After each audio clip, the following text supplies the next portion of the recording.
morning, students. Welcome back to Telangana Model School Zoology webinars. In previous class, we learned about, like Mrs. Prasanna ma'am discussed about human anatomy and physiology of circulatory system. In that, she clearly explained about heart, anatomy, and also the physiology part, that is functional aspects, and also about the disorders, isn't it? Now, I have a question like, if suppose we want to transport anything from one place to another, are we sure that we can transport the exactly the same amount to the other place, that is without any spillage, without any leakage or wasting any of the material? Can this happen? No, isn't it? So in our body, circulatory system is considered as does the work of transportation of fluid materials, isn't it? So for this, what we have to understand is, suppose if any transport is taken place in our body too, there are chances of spillage or leakage at the tissue level. Is it clear? So at what happens at this tissue level, whenever the flow of fluid is taking place from the capillaries to the tissue level, some fluid will be spilled out of the area, that is out of blood capillaries, isn't it? So that liquid is known as tissue fluid. Now this tissue fluid is it is there in the viscera, isn't it? But it should not be left free like that. It should bring back to the mainstream, isn't it? So some sort of mechanism is there in our body which bring back all the leftover tissue fluid back again to the system. So it's just like they call it as also venous system. It is a parallel system or the parallel venous system. That system is known as lymphatic system. Okay, now not only about this lymphatic system, we'll also learn about the one more beautiful mechanism in our body, that is blood coagulation or blood clotting. Okay, today we have Mr. Manoj Kumar sir, PGT, working at Mehboobabaad. Okay, welcome Manoj sir. Thank you, madam. Thank you so much for the introduction. Yeah, please continue the session. Okay, madam. So, hello students. Welcome to the zoology webinar session. Students, let me quickly rewind the points that you have studied in the previous zoology session regarding the human anatomy and physiology to circulatory system. So this is presented by myself, Manoj Kumar, PGT Zoology, working at Telangana State Model School, Mehboobabaad. My sincere thanks to our coordinator, Madam Vijayalakshmi Madam, Principal, TSMS Narsapur, Jekkapalli, Medak District. Now, students, in the previous zoology session regarding the circulatory system, you have studied about the external and internal structure of heart, the functioning of heart, that is the cardiac cycle, and the blood vessels, different blood vessels, and the disorders related with heart. Now, students, in this today's session, we are going to discuss two important aspects, as already Madam introduced. One is lymphatic system, another one is the blood clotting mechanism in higher animals, exclusively in man. Now let me start this session by asking a question to you. Students, think about it. Have you ever observed what happened to your feet after overnight journey in sitting position without moving? I think this is the most familiar experience by us or by our family members. So whenever we do long journeys, especially overnight journeys, okay, so we do not usually move our feet, isn't it? We place them without moving in the same position. So when we wake up after reaching our destination, so what is our observation? Yeah, look at this picture. Usually we found that our legs are swollen. So our legs are swollen like this. Have you ever think about it? Why our legs are swollen? Yeah, we also feel that our footwear is little tight, especially this is most commonly seen in the elders, in the older people, the swelling of the lower part of the legs. So what is this stage called, or what is this condition called? Yeah, this is called edema. Students, do you remember this edema which you have studied in your 10th class in the circulatory system? Yeah, the same edema, isn't it? So especially the body parts are swollen due to the retention of the fluid, or due to the accumulation of the fluid in the tissues, which results the swelling, and this swelling is called edema. Okay, let us move on. So then, why do our legs swell? So what is the reason behind this swelling of legs? See here, this is the swollen foot. It appears very puffy, isn't it? So the puffiness of body parts, especially this swelling, is seen most commonly in legs, ankles, feet, hands, and of course sometimes the face is also swollen. It appears puffy. So what is the reason behind this swelling? Just now I told that due to or because of the fluid retention, the fluid retention in the tissues. So students, it is of two reasons. One is due to gravity.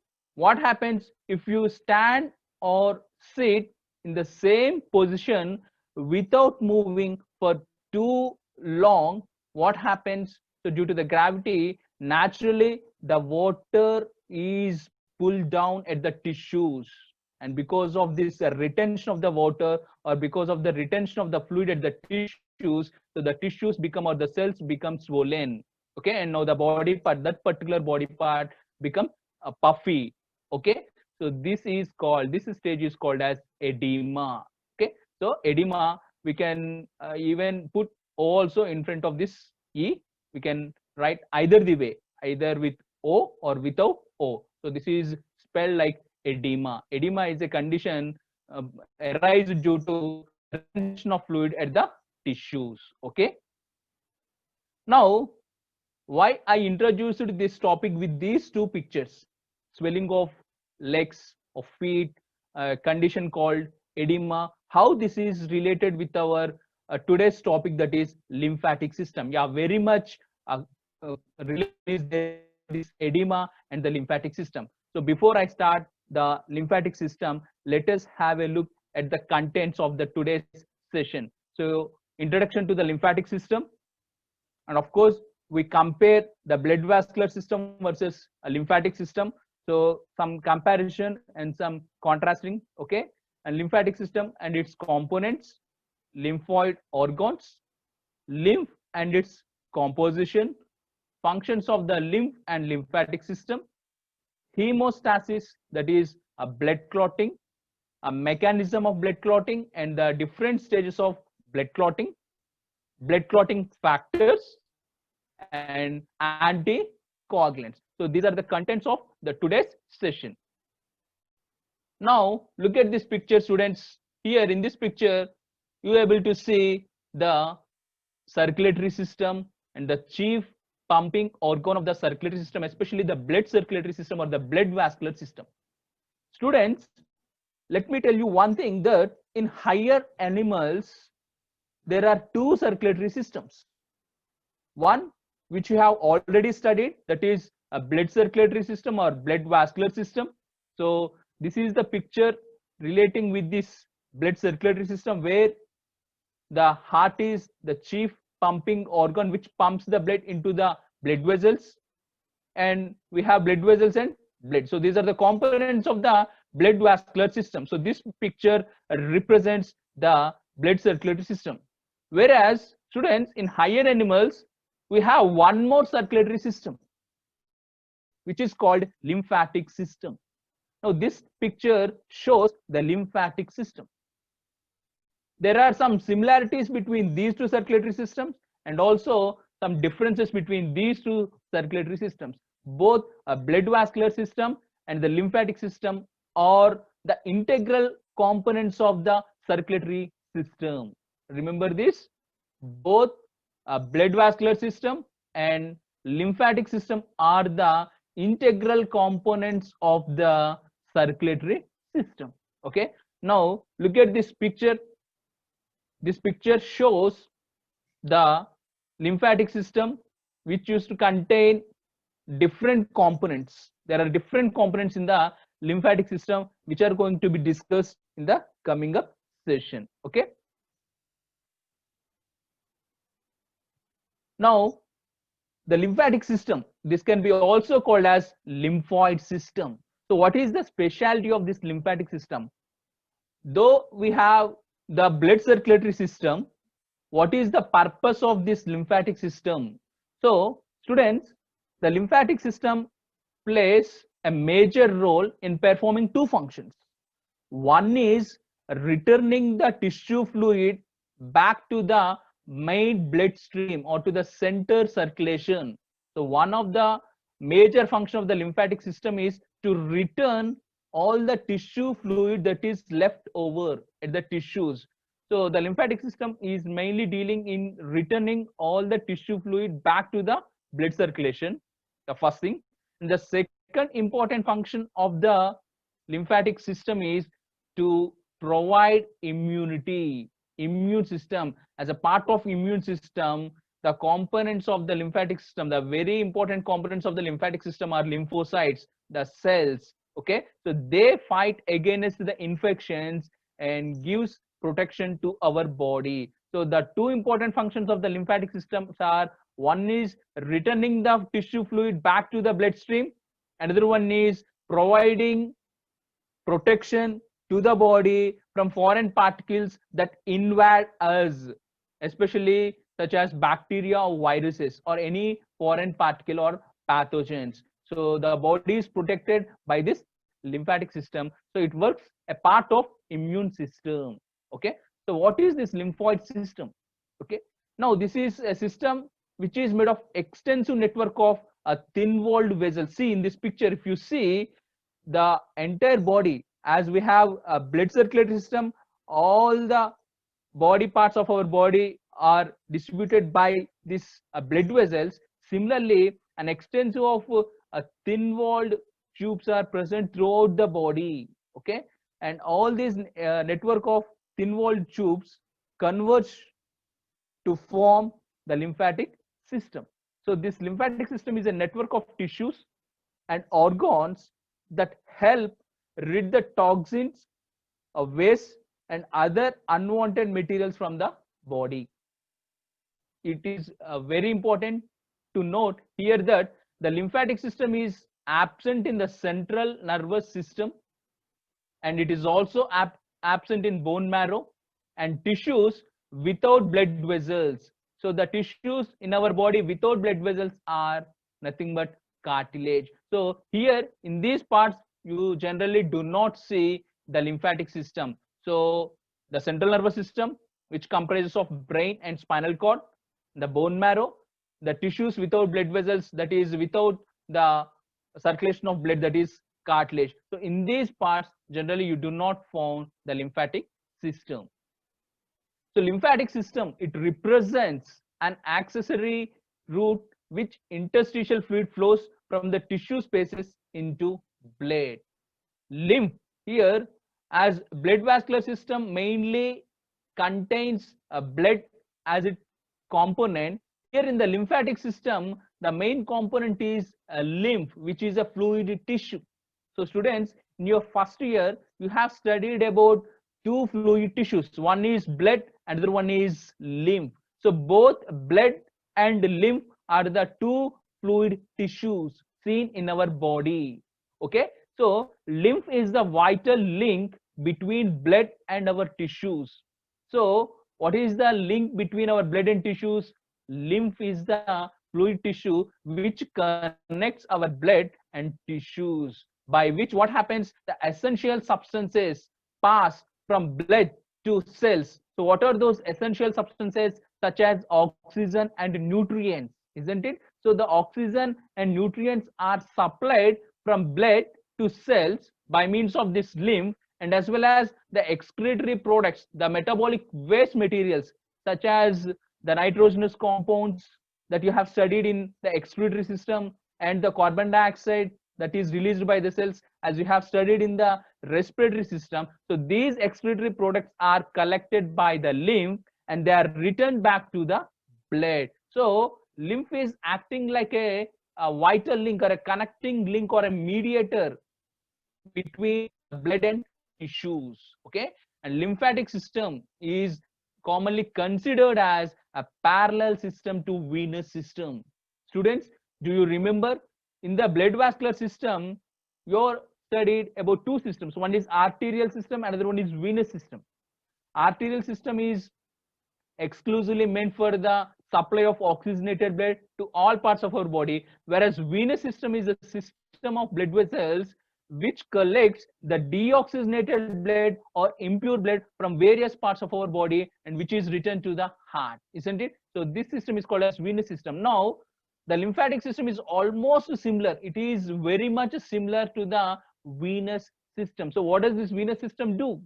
It collects the excretory products from the cells. Similarly, the lymphatic system, the lymph also collects the waste products from the cells and it is returned back to the blood. For your understanding, students, I am giving this example. Look at this picture. If on an average, our heart pumps around, this is for your understanding, students, around 20 liters of blood is like pumped by the heart on an average. It goes towards all parts of our body through the circulation. Okay, out of this 20 liters, 17 liters of the fluid is returned to the heart by means of blood vessels. Then how about the 3 liters of the fluid? So that is returned via the lymphatic system. So the extracellular fluid or the interstitial fluid or the lymph. So the 3 liters of lymph is returned back to the blood in the through the lymphatic system. Now look at this picture. Now this is a blood vessel. This is an artery. Okay, it is carrying impure blood or oxygenated blood. Now arteries divide into smaller branches. So arteries further divided into arterioles. Arterioles further divide into a fine blood capillaries. So what happens at this junction where arteries divide into smaller branches called arterioles? So at these junctions, due to hydrostatic pressure of the blood, what happens? Some amount of fluid comes out of these thin-walled blood vessels. At these junctions, due to hydrostatic pressure, some amount of fluid along with some solid components come out of the blood capillaries and that spreads out the tissues, that enters in between the cells in the intercellular spaces or the extracellular spaces. Now once this fluid comes out of the blood capillaries or the blood vessels, now that is no more called as blood, that is called as tissue fluid, because this is getting spread between the cells or between the tissues. Now this is called as tissue fluid. Now this tissue fluid, so whatever the fluid that comes out of this blood vessel, out of this 80 to 80% of the tissue fluid again goes back to the venules. So here an osmotic pressure plays a vital role. So 80 to 80%, that is most of the tissue fluid is returned back to the bloodstream or it is returned back to the blood circulation at the site of venules. All the venules converge or unite to form veins, isn't it? All the venules, the smaller blood vessels, unite to form veins. So at this junction, 80%, that is most of the tissue fluid is returned back and it is mixed with the bloodstream. So this is how the tissue fluid comes out of the blood. again it is returned back to the blood. But what about that 15 to 20% of the tissue fluid which is not returned back to the bloodstream or to the blood circulation? Now this 15 to 20% of the tissue fluid, or this can be also called as extracellular fluid, because this is the fluid that is present outside the cells. This is the fluid that is present outside the cells. Hence, this is called as extracellular fluid, or abbreviated as ECF, or simply it is called as tissue fluid. Now, this 15 to 20% of the tissue fluid enters into a blind-ended lymph capillaries, and from here the tissue fluid is called as lymph. So it is no more called as tissue fluid. Now this tissue fluid, after entering into the lymph capillaries, now this is called as lymph. This is called as lymph. So from here, lymph enters into lymph vessels, lymph ducts, lymph trunks, and finally again it gets back to the blood circulation near the lower neck region. Near the lower neck region, again this lymph is drained into the subclavian vein. Again it is brought back to the blood circulation. Now, do you observe any difference between blood and lymph? Is there any difference between blood and lymph? So what is blood, what is tissue fluid, what is lymph? So lymph is nothing but once a part of blood. Students, listen, lymph is nothing but once a part of blood, because lymph is formed from the blood. The fluid which comes out of the blood vessels becomes tissue fluid.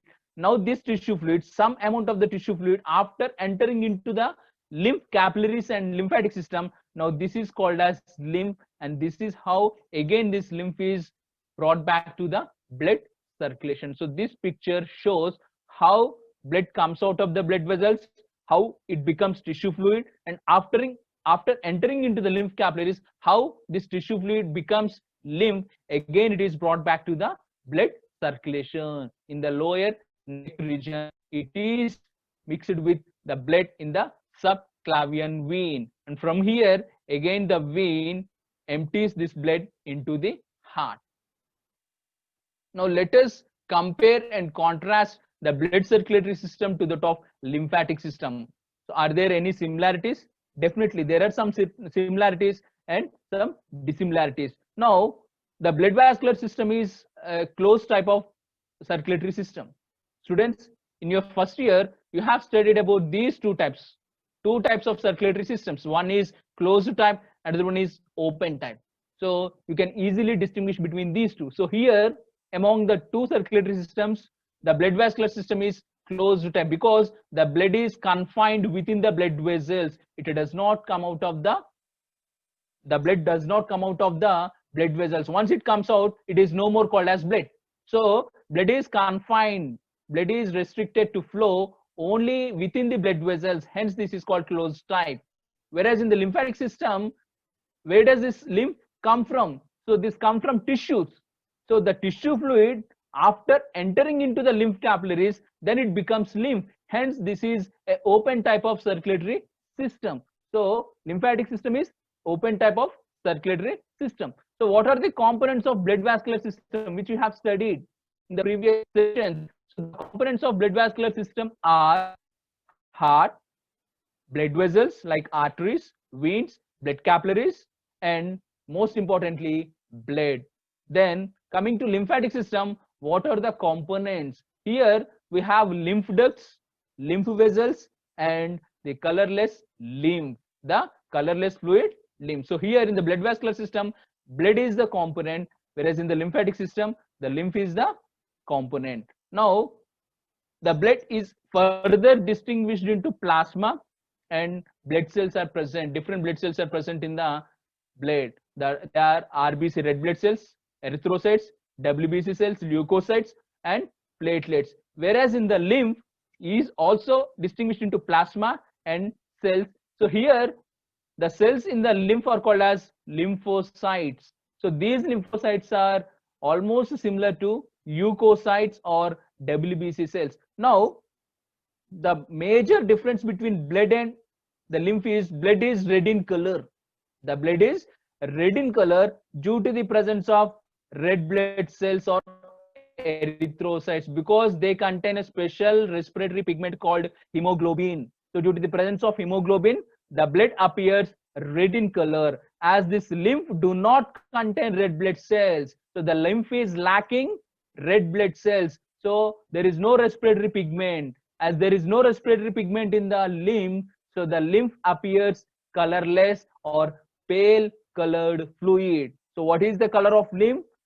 It has no color. So it is a colorless fluid or pale colored fluid. So this is how you can compare and contrast between the two circulatory systems which you got in your body.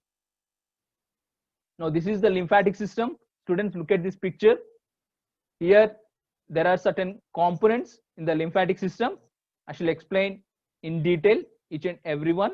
So let us start with lymph capillaries. The lymphatic system, the important components of the lymphatic system are lymph capillaries, lymphatic vessels, lymph nodes, lymphatic trunk, lymphatic duct, subclavian vein, lymphoid organs. So these are the components of the lymphatic system. So lymph capillaries are present, the thin-walled, tiny, thin-walled, blind-ended capillaries that are present, that start at the tissues. So they are called as lymph capillaries. And all these tiny, thin-walled capillaries merge or unite to form lymphatic vessels. Lymphatic vessels are almost structurally similar to the blood vessels. Most importantly, they are structurally very much similar to the veins. They are very much similar to the veins, the blood vessels, veins. Now you got lymph nodes. These are also part of the lymphatic system. Lymph nodes, lymphatic trunks. So lymphatic trunks, there are usually 4 sets of lymphatic trunks are present in the body. They are of greater diameter. We can say that they are the greater lymphatic vessels. We have lymphatic ducts. Most important, we got 2 important lymphatic ducts. One is right lymphatic duct, another one is left lymphatic duct. The left lymphatic duct is the largest lymphatic duct of our body in the lymphatic system, and this is also called as the left lymphatic duct is also called as the thoracic duct. The left lymphatic duct is also called as thoracic duct. And we have lymphoid organs. Various lymphoid organs are associated with this lymphatic system. And there is subclavian vein. Students, actually this subclavian vein is a part of blood circulatory system. It is a part of blood circulatory system. Then why I have mentioned this here is all the lymph that is circulated through the lymphatic system, all the lymph that is circulated through the lymphatic system, ultimately it is emptied into this subclavian vein in the lower neck region. So all the lymph is drained into this subclavian, from where it is emptied into the heart. Now let us see the organs of the immune system. So see in this picture, we can see the various organs of the lymphatic system. Lymphatic system also works as a part of immune system. So these organs also work as a part of immune system, providing protection to our body from the invaders or from the pathogens that usually invade our body. So see here in the mouth region, in the back, at the back of the throat, at the back of the throat, we see 2 lymphoid tissues called tonsils. And behind the nose, soft masked bodies, they are called as adenoids. So adenoids are technically called as pharyngeal tonsils. So usually at the mouth and behind the nose, so these lymphoid organs usually protect our body. So whatever the food that enters through mouth, so if it contains any pathogens that might do harm to our body, so they are filtered by these tonsils and adenoids. Okay, so throughout the body we have lymph nodes. So in the chest region, In the chest region, we have a thymus gland. It is a part of endocrine system also, but here it also works as a part of the lymphatic system or the part of immune system. So that is thymus gland. And in the armpits, so these dots represent lymph nodes which present in our armpits, on the either side in the armpits. And here just above the stomach on the left side, so on the left side just above the stomach, that is below the ribs, we have a organ called, most important organ called as a spleen. It is about the size of our fist. It is about the size of our fist, closed fist. It is present just above the stomach, below the ribs on the left side. Okay, so this is the major organ in the lymphatic system called spleen. And here a Peyer's patches is also seen. It is also a part of lymphatic system. And in the lower right side, in the abdominal region, in the lower right abdominal region, as a part of digestive system, you have studied about this appendix, isn't it? It is the first part of the colon. It is blind ended, small, thin, narrow tube, which is called as appendix. So this contains lymphatic tissue.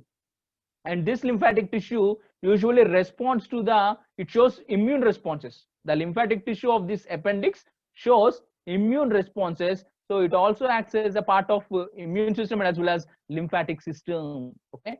Bone marrow. So bone marrow is considered to be the primary lymphoid organ. Students, see here, the bone marrow is considered to be the primary lymphoid organ, and various places we have several lymph nodes. Especially these are highly concentrated in the face region, the neck region, and in the armpit region, and in the groin region. So here in the thigh region, see here some dotted structures are present. These are also lymph nodes. So the lymph nodes present here, this area is called as groin area.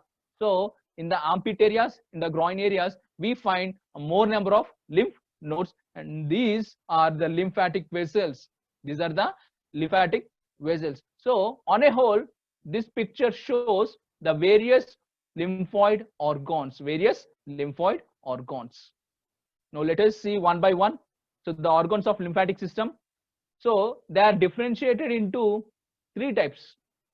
The lymphoid organs are differentiated into three types, like primary lymphoid organs, secondary lymphoid organs, and tertiary lymphoid organs. So here the bone marrow and thymus comes under the primary lymphoid organs, whereas spleen, tonsils, lymphatic adenoids, MALT. So this is the full form of MALT, mucosa associated lymphoid tissue. So this is abbreviated as MALT, M-A-L-T, mucosa associated lymphoid tissue. Students, in our body parts, at places, we find the lining of mucosa,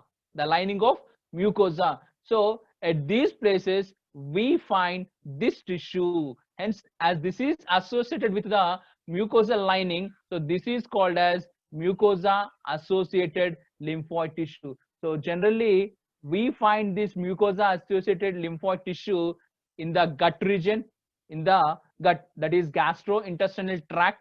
We find in the lining of gastrointestinal tract. It is also seen in the pharynx, larynx, bronchus, lungs, the vaginal lining, isn't it? So at these places, we find this mucosa associated lymphoid tissue. And finally, we have appendix. So all these organs are the lymphoid organs.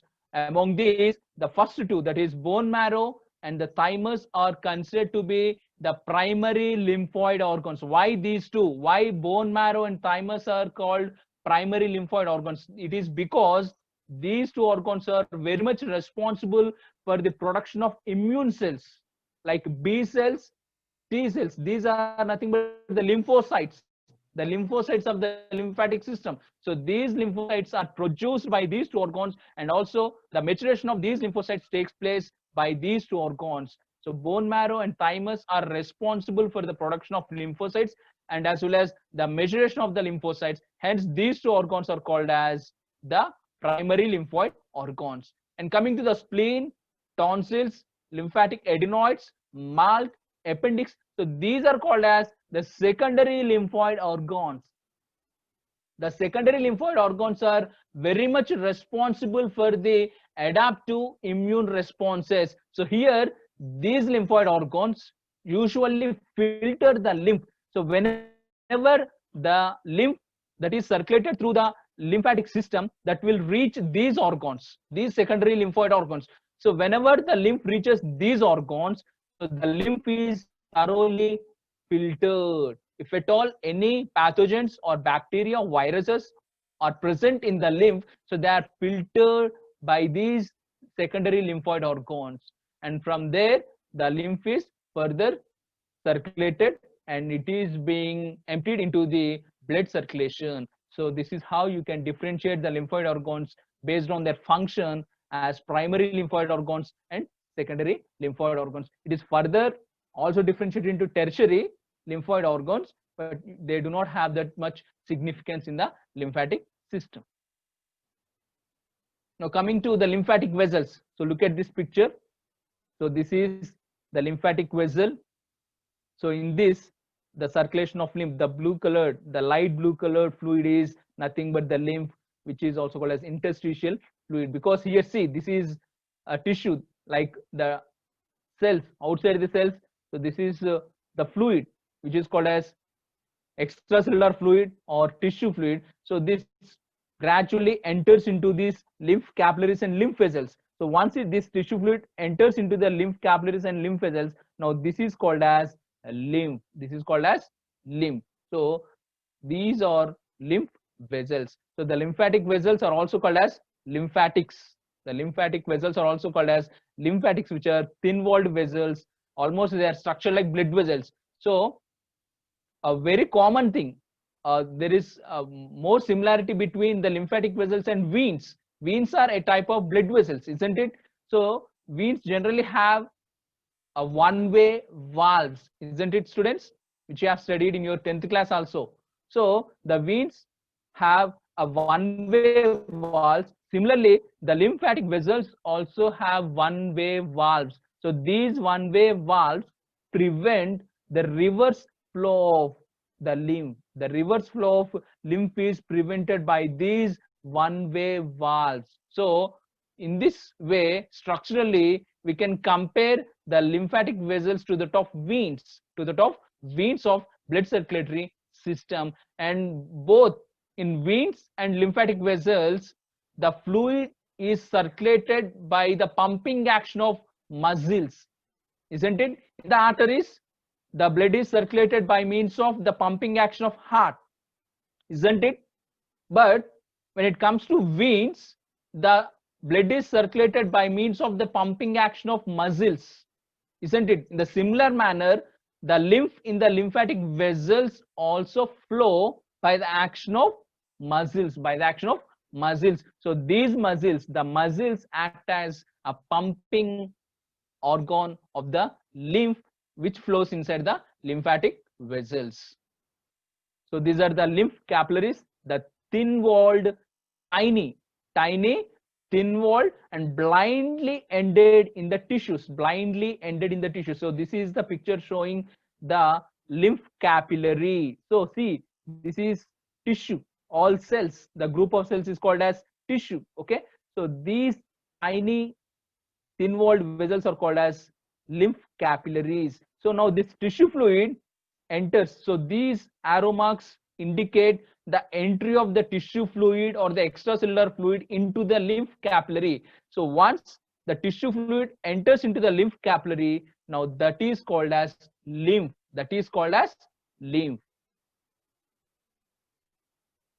Now coming to the lymph nodes.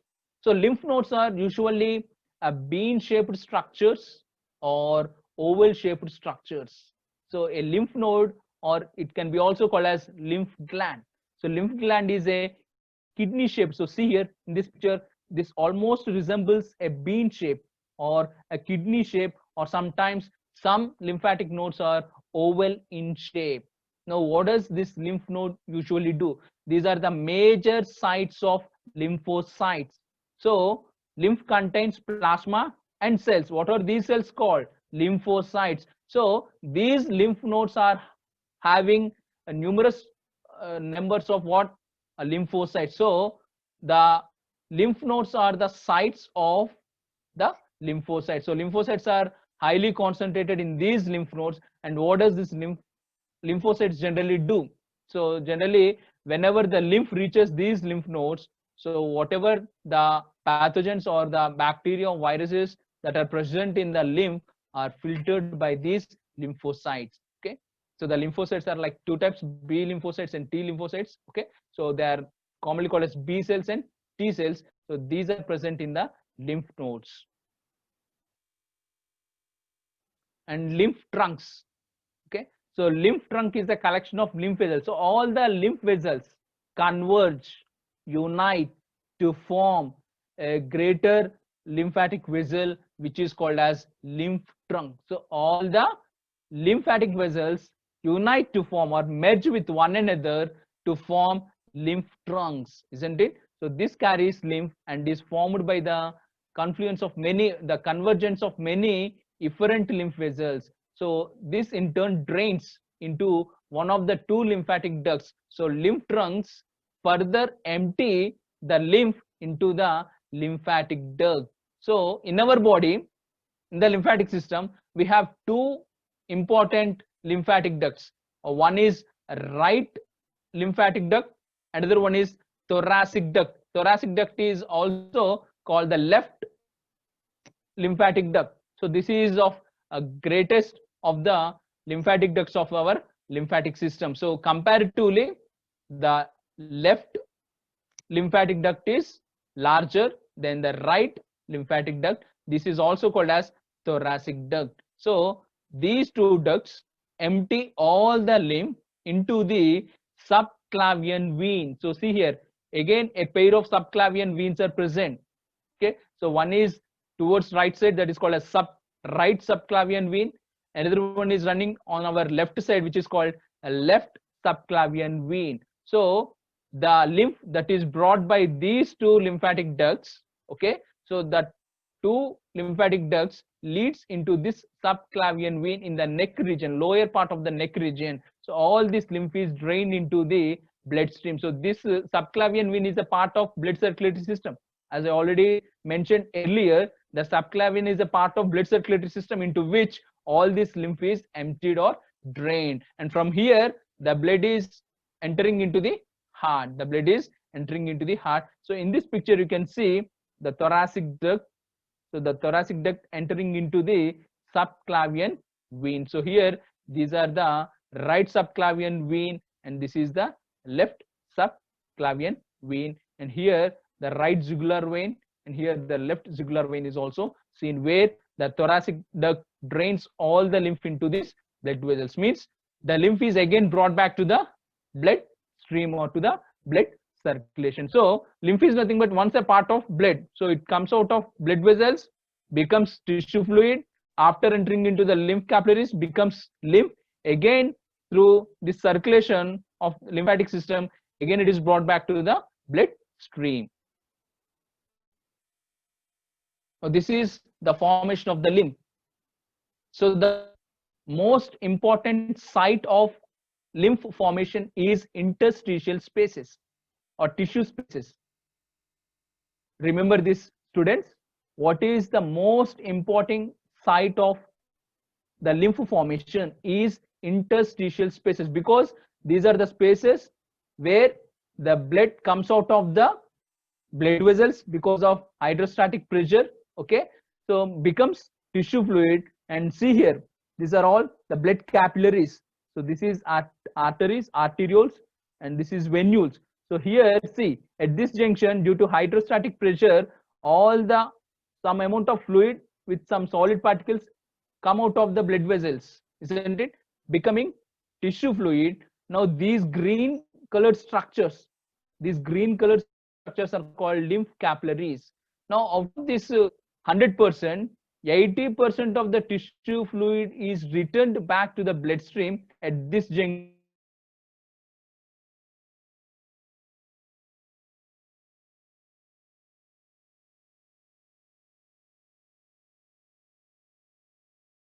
20% of the tissue fluid do not enter into the veins. Instead, this 20% of the tissue fluid enters into these green colored structures called lymph capillaries. So instead of entering into the veins, this 20% of the tissue fluid enters into the lymph capillaries, becoming lymph, as it does not contains the RBC. As it does not contains the RBC, now this lymph is colorless, as I already mentioned this. Now through passing through the lymphatic vessels, lymph ducts, lymph trunks, finally this 20% of the lymph also returned back to the bloodstream. So this is the site of formation of lymph. So interstitial spaces are the sites of the formation of the lymph. Now let us see the composition of lymph. As you already done with the composition of blood in your first year, now let us see the composition of lymph here. So in Latin, the word lymph is derived from a Latin where lymph means water. So almost this lymph, a fluid, resembles a water. It is a watery like fluid. Lymph is a watery like fluid, hence the name given lymph. Okay, so the composition of lymph is very much similar to the composition of blood's plasma. So if you see the plasma of blood, so the composition of lymph is very much similar to the composition of the plasma of blood, except in certain substances. That is, the lymph do not have the concentration of large sized plasma proteins. So in the blood plasma, we see large sized proteins and as well as small sized plasma proteins. But whereas in the lymph, we only see the small sized plasma proteins, whereas the lymph do not contains the large sized plasma proteins. And also a lower concentration of nutrients are present. Very less amount of glucose, very less amount of amino acids, very less amount of fatty acids and glycerols are seen as that of blood plasma. Okay, and in the lymph, we do not see erythrocytes, that are RBC. So the red blood cells are absent in the lymph, whereas most of the lymph contains water, as the blood plasma contains water. Here also most of the lymph contains water and some small sized plasma proteins, electrolytes such as sodium, potassium, chlorides, leukocytes. So here in the blood they are called as white blood cells, whereas in the lymph these leukocytes are called as lymphocytes. The leukocytes in lymph are called the lymphocytes. And some coagulation factors are seen, antibodies, enzymes, hormones, vitamins, and some amount of nutrients are seen in the lymph. So this is the composition of the lymph. So what are present? Lymph contains water, some small sized plasma proteins, electrolytes, leukocytes which are called lymphocytes, some coagulation factors, antibodies, enzymes, hormones, vitamins, and some amount of nutrients are present in the lymph. So lymph is a colorless fluid or a pale colored fluid. This almost resembles water. It is a watery like fluid. Okay, and do you remember this chyle, students? We studied about this chyle in the physiology of digestion, in the digestive system. Okay, where we used to have many microvilli and villi, and each villus contains lacteal. Do you remember this lacteal? So in this lacteal, we find an emulsion of lymph and triglyceride fat. Usually the fats are like they are easily soluble or easily absorbed by the lymph. Instead of blood, they are easily absorbed into the lymph. So these lacteals contain lymph. So now this triglyceride fats, after the complete digestion of fats, so these triglyceride fats enter into these lacteals and they mix with or they combine with the lymph and forms an emulsion, and that emulsion is called as chyle. So what is chyle? So this is an emulsion of lymph and triglyceride fat present in the lacteals, that is in the small intestine, in the microvilli, in the microvilli of the small intestine. Now let us see the functions of the lymphatic system. So there are two major functions of the lymphatic system. So one is to the blood circulatory system or to the main central circulation. The another function is as a part of immune system, protecting our body against infections, So these are the two major functions of the lymphatic system. Let us see one by one.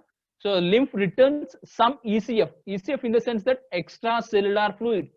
Extracellular fluid is also otherwise called as, yes, that is tissue fluid. So lymph returns the extracellular fluid or tissue fluid and also waste materials, because as this lymph is coming from the tissues, as it is coming from the tissues, from the intercellular space of the cells, so what these cells usually do, they release the metabolic waste into this tissue fluid, isn't it? Now this lymph, while passing through these intercellular spaces, collects all the metabolic waste that are usually released by the cells in their regular metabolism, cellular metabolism, isn't it? So all these metabolic waste are collected by the tissue fluid and that enters into the lymph capillaries, and from here all these waste materials are again brought back to the blood circulatory system. The second function is it transports lymphocytes from the lymphatic glands to the blood. So what are the lymphatic glands? Lymphatic glands are nothing but the lymph nodes. So see here in this picture, throughout the body we see numerous lymph nodes, the dotted structures, the green colored dotted structures. They are highly concentrated in the head region, okay, in the armpit region. So these are the armpit region, and in the groin area. This is the groin area. So here we usually found numerous lymph nodes. These lymph nodes are nothing but lymph glands. Lymph glands. All these lymph nodes are interconnected with one another. All these lymph nodes are interconnected with one another through lymphatic system. So what happens? The lymph usually carries the lymphocytes. Lymphocytes are nothing but the immune cells, isn't it? The immune cells. So the lymph carries the lymphocytes from the lymphatic glands or from the lymph nodes to the blood. So all these lymph is brought back to the blood circulatory system. So the lymph is again combines with the blood circulatory system. So in this process, what happens? The lymphocytes are brought back to the blood, and whatever the pathogens that are present in the blood, so they are phagocytosed by these lymphocytes. Lymph also do this function. It transports digested fats which are absorbed through lacteals present in the interstitial villi to the blood vascular system. So after the complete digestion in the small intestine, what happens? Yes, the process of absorption, the absorption of nutrients into the blood circulation. So here the glucose and the amino acids are directly absorbed into the bloodstream, blood circulation, whereas the fatty acids and glycerol, instead they enter into the bloodstream, they enter into the lymph. So the lymph which is present in the lacteals. So lacteals are present in the microvilli. Lacteals are present in the microvilli. So these lacteals which contains lymph, they absorb the fats. They absorb the digested fats. Again, this lymph, as it is getting back to the blood circulation, so these digested fats like fatty acids and glycerol also brought back to the blood circulatory system. It destroys the invading microorganisms and foreign particles in the lymph nodes. So as the lymph nodes do contain numerous number of lymphocytes, lymph nodes are the places where we find more number of lymphocytes. So what does this lymph do or lymphatic system do? So whatever the foreign particles that might do harm to our body, and some microorganisms such as bacteria or viruses, isn't it, or some parasites. So these microorganisms which enter into our body by different means, either through contaminated food or air, isn't it? So if they enter into our body, what does they do? Generally they might cause certain diseases, isn't it, certain disorders. So these microorganisms and foreign particles are destroyed by the lymphocytes. Whenever the lymph is brought to these lymph nodes, as these lymph node contains many number of lymphocytes, so these lymphocytes attack these microorganisms and kill them, and they also destroy the foreign particles. So these are the important functions of the lymphatic system. So of these, the two important, you just remember like two. One is returning back all the tissue fluid or the extracellular fluid to the blood circulatory system. The second one is giving protection against these microorganisms and foreign particles. So these are the two major functions of our lymphatic system. Now let us see the three different components, isn't it? So the fluid that is being circulated in the blood vessels, as we have studied in the blood circulatory system, the fluid in the blood vessels is called blood, whereas the fluid with nutrients and oxygen that flows out of the blood capillaries, the fluid that nutrients and oxygen that flows out of the blood capillaries is called tissue fluid, or this is also called as, yes, good, that is extracellular fluid. Now to this last, the tissue fluid that passes into the lymph capillaries and lymph vessels. So what is it called? That is called lymph. So this is how you can distinguish between these three. One is blood, second one is tissue fluid, the third one is lymph. So the blood flows within the blood vessels. The tissue fluid, this is the blood that comes out of the blood vessels at tissues, isn't it? And the tissue fluid entering into the lymph capillaries, becoming lymph. Now the second important topic of today's session, that is hemostasis, or this is also called as clotting of blood.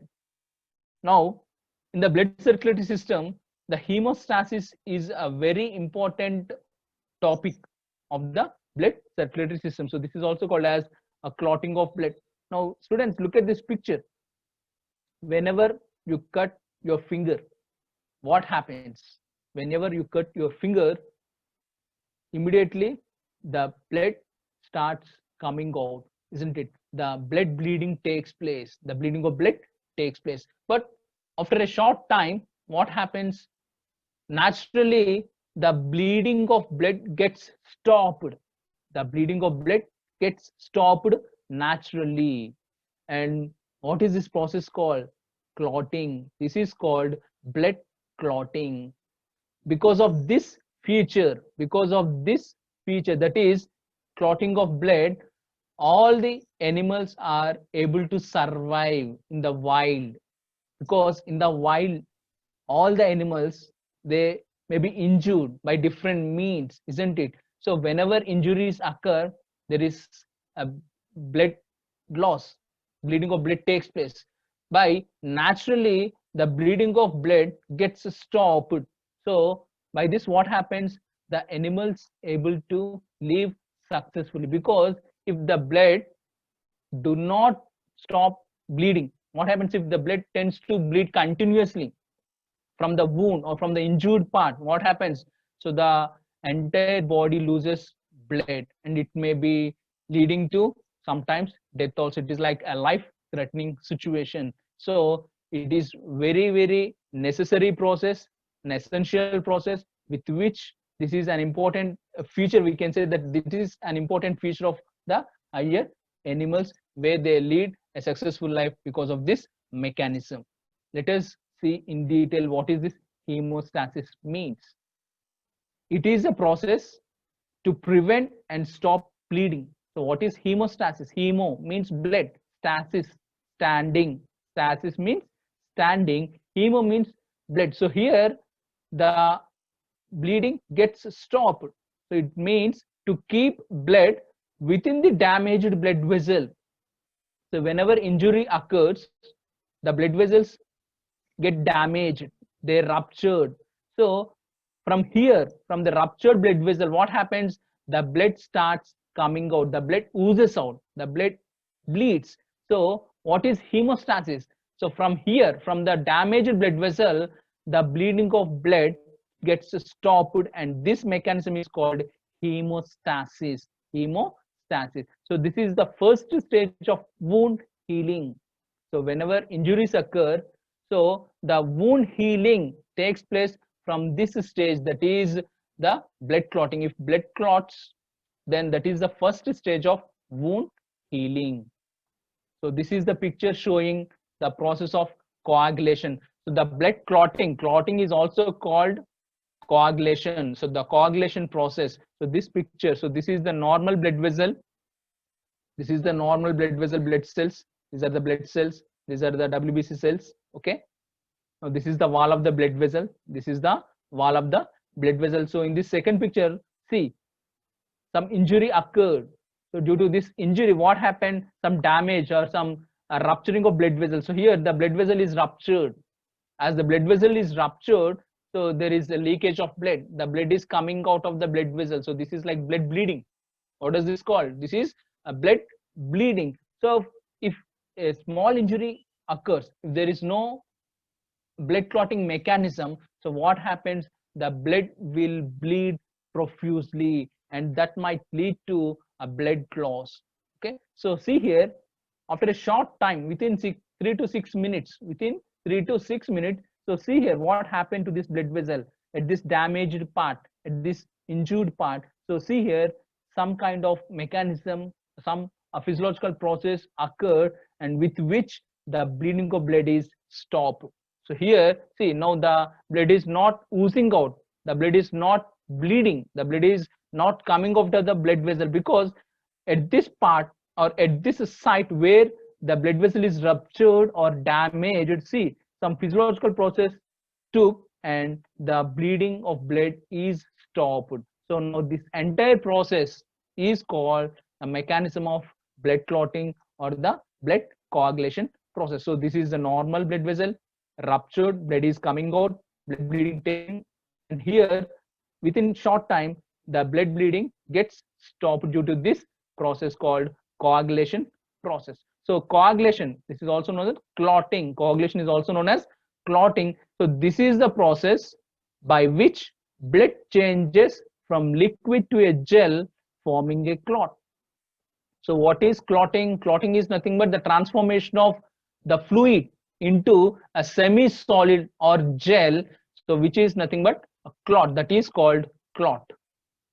Now the definition of blood coagulation or blood clotting is, it is defined as the process by which blood changes from a liquid to a gel or semi-solid, forming a blood clot a few minutes after it is shed out of the damaged vessel. So whenever injuries occur, whenever the blood vessel is damaged, so the blood, which is a fluid in state, which is a liquid in state, so that becomes a solidified, and that is transformed into gel or a semi-solid, that is called a blood clot, and few minutes after the blood bleeding is stopped. So this process is called as blood coagulation or blood clotting. So in simple terms, if you see what is blood coagulation, cessation is nothing but stopping, isn't it? Cessation is nothing but stopping. So stopping of what? Blood loss from the damaged vessel. So what happens there? Some repair work takes place at the damaged site, the damaged site of the blood vessel. Some repair work takes place or occurs, with which the blood loss is prevented or the blood bleeding is stopped. So this process is called as blood coagulation or blood clotting. So hemostasis is defined as arrest or stoppage of bleeding. Here, blood bleeding. So when a blood vessel is ruptured or injured, the injury initiates a series of reactions resulting in hemostasis. It occurs in 3 stages. So the process of blood coagulation occurs in 3 different stages, which occur very rapidly. Now coming to the mechanism of hemostasis. So these are the 3 different mechanisms but overlapping mechanisms. So all these 3 mechanisms happen or occur simultaneously, overlapping with one another. The ultimate purpose of each mechanism is to stop the bleeding of blood from the injured or damaged blood vessel. So what are the 3 different ways? So one is vasoconstriction.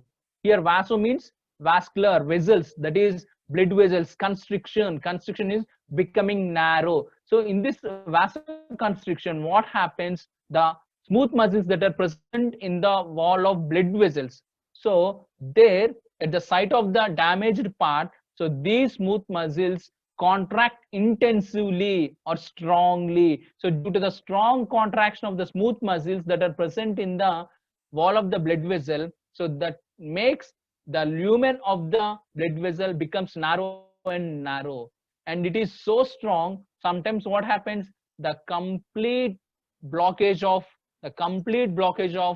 the blood vessel at the injured site takes place, which stops the bleeding of blood. So this process is called vasoconstriction. So what does this vasoconstriction means? The blood vessels are constricted. How these blood vessels are constricted, how the lumen of the blood vessel is constricted? By the strong contractions of, or by the intense contractions of the smooth muscles that are present in the wall of the blood vessels. And next one is platelet plug formation. Students, platelets are a type of blood cells, isn't it? A type of blood cells, a very important blood cell which play an important role in the blood coagulation. So these platelets immediately release certain substances, certain granule-like substances.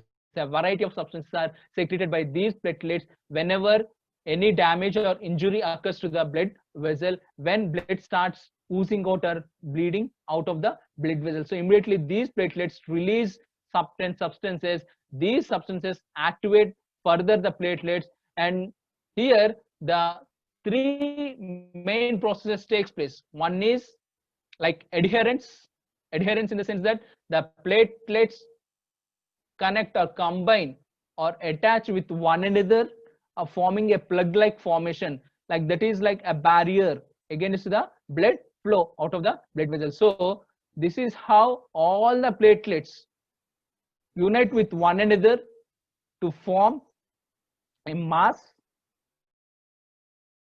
at the injured part. So such formation is called as platelet plug formation. And the third process in the hemostasis is production of a web of fibrin proteins, a production of a web of fibrin proteins. So here in this process, what happens?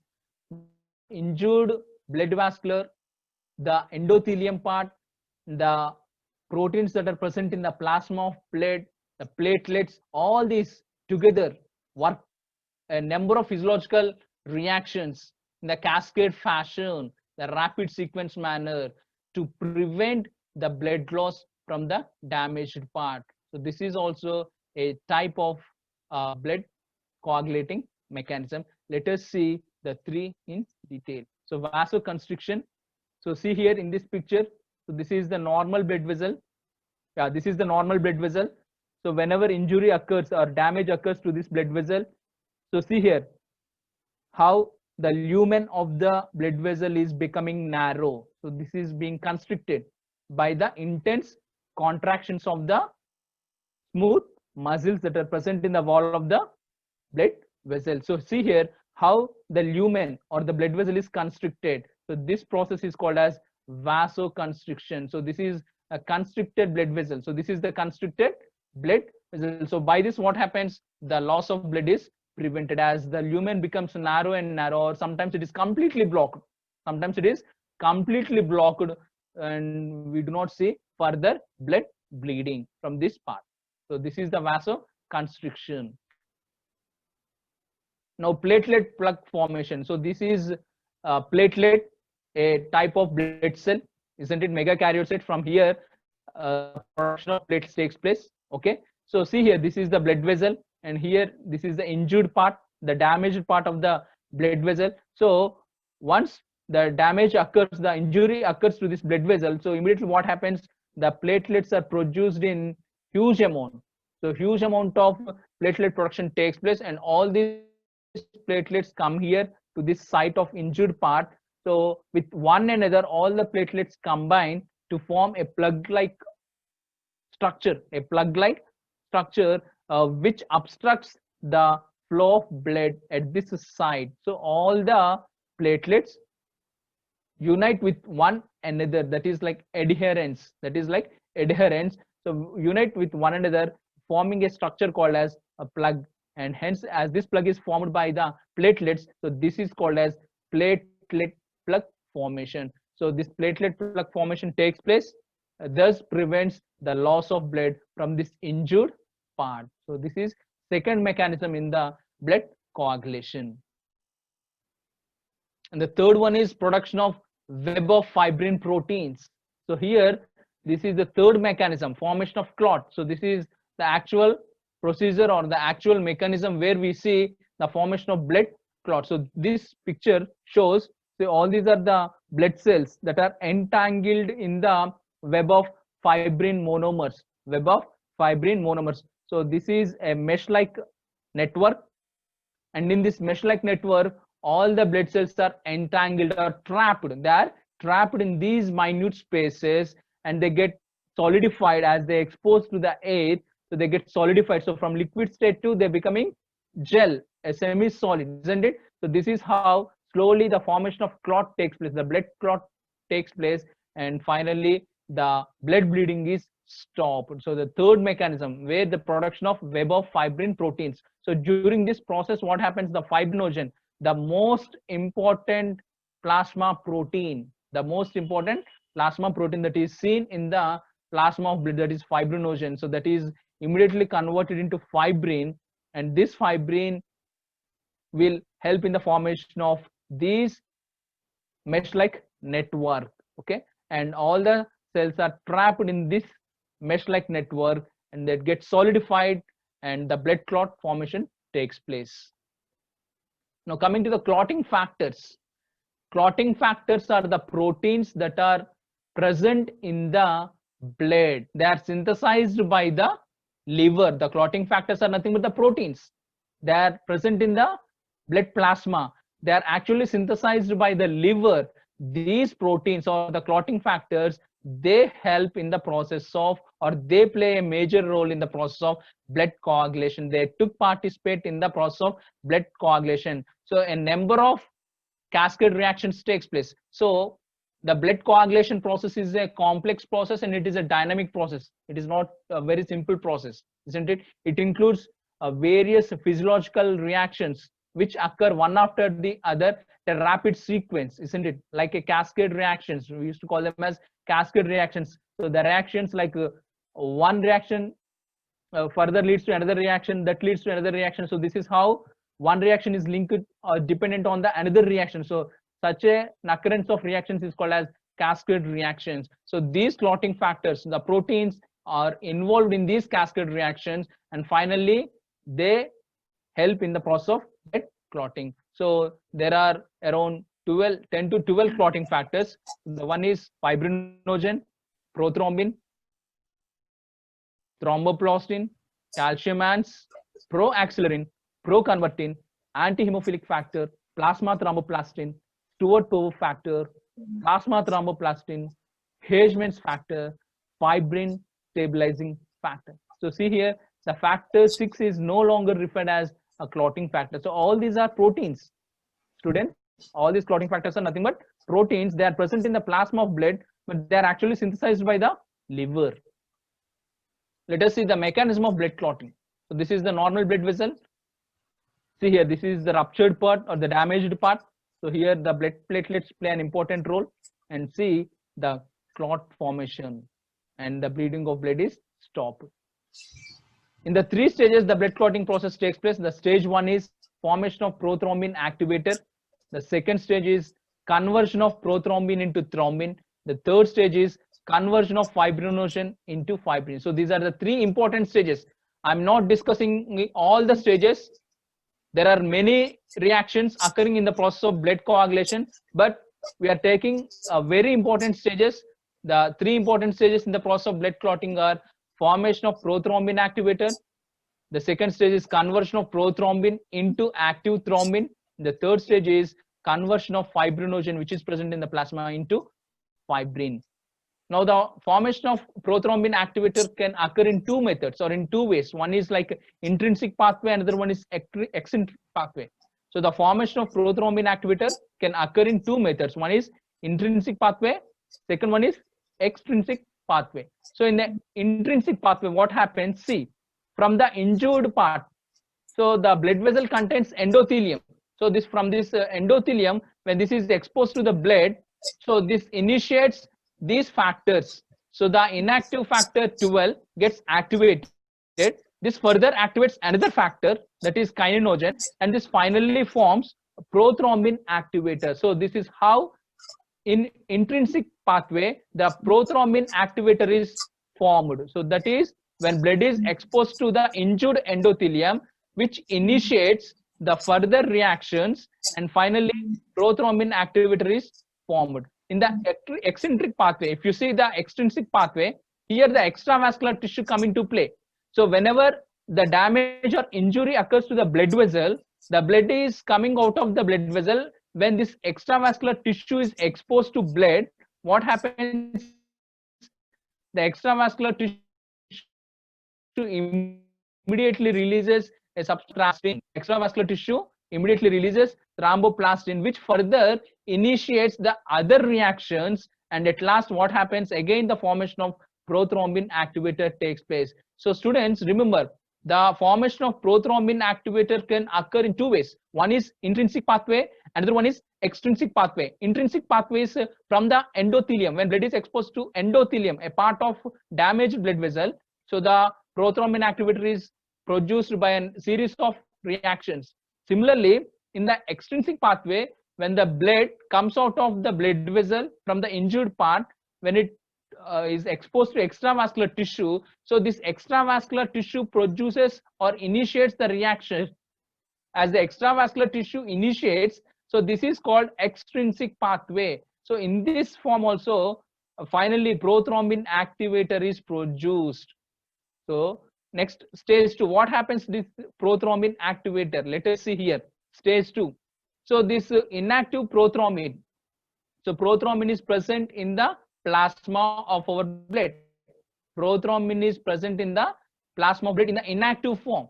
So this prothrombin activator, this is formed in the stage 1. Prothrombin activator is formed in the stage 1. So this prothrombin activator now activates this inactive prothrombin into active thrombin. So this prothrombin activator initiates this activation of prothrombin into thrombin, that is in the presence of sufficient amount of ionic calcium ions. If there are sufficient amount of ionic calcium in the blood, then only this stage is occurring. Otherwise, what happens if the calcium ions are not present in sufficient amount? Now the activation of thrombin usually does not occur. So this prothrombin activator converts the inactive prothrombin into active thrombin, that too in the presence of sufficient amount of ionized calcium ions. So this is considered to be the most important part of a blood coagulation, that is as stage 2. Now let us see the stage 3. So in the stage 3, what happens? The active thrombin, which is formed in the stage 2, the active thrombin, it initiates the soluble protein fibrinogen. This fibrinogen, where does this present? This fibrinogen is present in the plasma of blood. All these are present in the blood only, students. So this fibrinogen is present in the blood. Now this active thrombin converts this soluble fibrinogen into soluble fibrin monomers. Fibrin monomers. So these fibrin monomers are formed from this fibrinogen by this active thrombin. And later another clotting factor, that is fibrin stabilizing factor. This fibrin stabilizing factor, this will convert the soluble fibrin monomers into insoluble fibrin monomers. So see here in the stage 3, what is happening? The active thrombin is converting soluble protein fibrinogen into soluble fibrin monomers. And here in the next step, the fibrin stabilizing factor, this is also present in the blood plasma. This is also present in the blood plasma. So this immediately converts the soluble fibrin monomers into insoluble fibrin monomers. So what happens exactly here is the change of bonds takes place. The hydrogen, the weak hydrogen bonds here are replaced by the strong covalent bonds. The weak hydrogen bonds are replaced by the strong covalent bonds, and this is done by this fibrin stabilizing factor. Because of this, the soluble fibrin monomers becomes insoluble. Now these insoluble fibrin monomers used to form the mesh-like network. So see here, this is the blood vessel. So here the blood clot takes place. So this is how the blood clot looks like. So see all these lines, zigzag lines, all these zigzag lines represent the fibrin insoluble monomers, the insoluble fibrin monomers. All these cross links to form a mesh-like network with minute or smaller spaces. And what happens? The blood cells are trapped or entangled in these minute spaces. And once this trapping of cells takes place, so as this is getting exposed to the air, so gradually what happens? This becomes solidified. This becomes gel. So this is now called as blood clot. Now this is called as blood clot. Now all these insoluble fibrin monomers show contraction. So that leads to clot retraction. Clot retraction. So when clot retraction takes place, some fluid comes out, or the some fluid is expelled out. That expelled fluid is called serum. So this is the clot formation. This is how the insoluble fibrin monomers form a meshwork with minute spaces in which the cells are entangled, and exposure to air becomes a solidifier or gel. Now this is called blood clot. This is called as blood clot, by which the blood bleeding is stopped. Now this is the picture showing the whole process of blood coagulation. So this is the injured part. So see here how the blood clot formation takes place, and here completely the cells are entangled in the insoluble fibrin monomers, and the clot formation already occurred, which stops the bleeding of blood. So this is how from the ruptured or from damaged blood vessel, the blood loss is prevented or restricted. So this mechanism is called as coagulation of blood or clotting of blood. Now here in this process of clotting, platelets play an important role, especially in the clot retraction. So students, do you remember? So there is a fever called dengue fever. So whenever a person suffering from dengue fever, so what is the main symptom? The number of platelets, the platelet count decreases, isn't it? So whenever the platelet count decreases, so at that time, whenever injuries occur, so there is a delay in the process of clot retraction.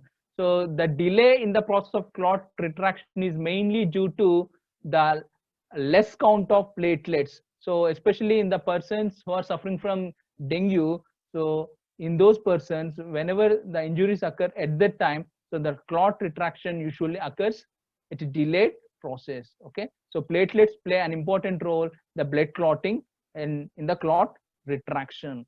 Coming to the final aspect of the blood clotting here, anticoagulants. So coagulation, blood clotting is called coagulation.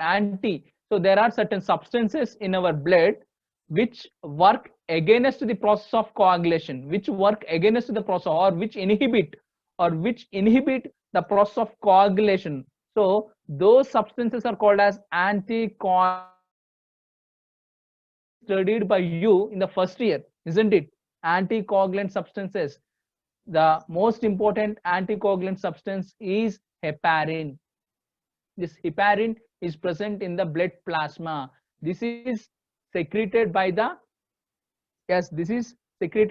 mast cells, isn't it? Basophil cells or mast cells secrete this heparin.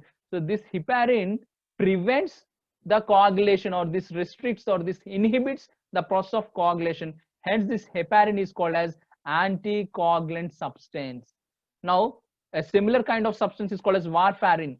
So this is like manufactured from the plant origin. It is branded as Coumadin or Jantovin. So by the brand name Coumadin or Jantovin, so this warfarin, this is of plant origin. This is also the same substance which has got the nature of anticoagulant. So very similar to heparin, this warfarin is also an anticoagulant substance, but it is of plant origin and called under brand name Coumadin or Jantovin. Next, generally we give blood samples, isn't it? So whenever the physician asks us to give blood samples for blood tests, so we give blood samples in the clinical laboratories. So there in the test tubes, the blood do not undergo the process of clotting, and even in the blood banks also, in the bottles or in the packages, the blood do not undergo the process of clotting. So how this clotting of blood is prevented in the clinical laboratories or in the blood banks? That is by the addition of citrates or oxalates of sodium or EDTA. So the citrates or oxalates of sodium or EDTA, ethylene diamine tetraesteric acid. So these chemicals are added to the blood such that what happens, some chemical reaction occurs and the calcium ions are made unavailable to the clotting mechanism, as calcium ions are very much required for the process of blood coagulation. So here, on the addition of these chemicals, citrates or oxalates of sodium or EDTA, so what does these chemicals do? So they react with the calcium and make calcium unavailable for the process of coagulation. Hence, generally the clotting of blood is prevented in clinical laboratories or in blood banks by adding citrates or oxalates of sodium or EDTA. So this is about anticoagulants heparin. This heparin is always present in our blood plasma. This is synthesized by mast cells. So this is about anticoagulants. So students, hope you understood today's session. A quick recap of today's session. So we started with lymphatic system. So what is lymphatic system? What are the components of lymphatic system? What is the composition of lymph? What are the functions of lymph? Isn't it? And after that, we also discussed the hemostasis or blood clotting mechanism. So if you got any doubt, you can ask me in the chat box. I shall explain you the doubts. So we started this. Yeah. So introduction to lymphatic system. Hello. Yes, madam. Yes. Thank you, sir. Congratulations for completion of circulatory system. Thank you, madam. Thank you so much. Yes, I want to sincerely thank both the teachers. It is because of your support. Both the teachers I want to thank Mrs. Prasanna Kumari and Mr. Manoj Kumar sir, because the efforts they have put up to create a very elaborative and beautiful presentation so that each and every student could get and benefited from the information they were sharing. Isn't it? I really appreciate the efforts you people have put up for the PPT, preparing PPT, and very elaborative and informative explanation. Really, I thank both of you, sir. Thank you so much, madam. Because of your support and guidance, so this is how I just made it possible. Yeah, thank you once again, sir. Have a great day, students. Keep learning, keep watching Telangana Model School webinar sessions. Thank you.